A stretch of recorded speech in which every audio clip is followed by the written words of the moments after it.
Hey everybody, it's Craig back in the sports cabin, still waiting for my eye to heal, but of course you know that story. Here we are halfway through a week that leads mostly this weekend to the NFL. We got Army-Navy, that's highlighting the limited college schedule, at least for the big schools.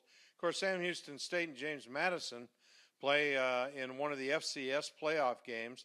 And you know, that division has way more than 4 starters, 16 I believe, and they get through it. They have fun. The kids go to school. They crown a champion. It's mostly North Dakota State, but, you know, maybe that'll change. It's too bad the FBS kids can't figure it out. I always rooted for the once won AA schools because I went to one. Our guys had a great run one year, only to get beat at home, and I think it was snowing. And they got beat by the Blue Hens, and the Blue Hens quarterback was a guy named Joe Flacco. Whatever happened to him? He seemed like he might have a future in the game.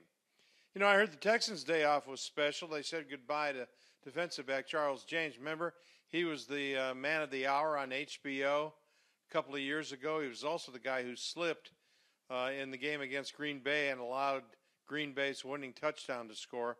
You know, it occurred to me if the Texans waive some player every time he screws up, they'd be going into Week 14 with the long snapper John Weeks and, of course, the punter Shane, who is, I think, renewing his subscription right now to AARP. That would be it. And by the way, I tortured myself. I don't know if you did also. Did you watch the Colts and the Jets? That was brutal. If we think Houston is lame, try buying season tickets to the Jets. They wouldn't even get a bowl bid.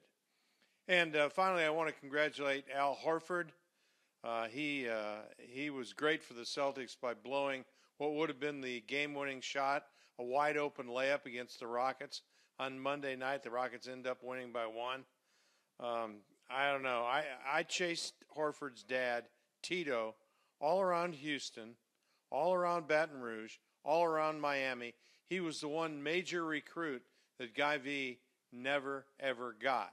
Now, I'll grant you that his kid is a better player, but you know what, Al? Your dad would have dunked that last shot. This is Craig Robertson, click2houston.com.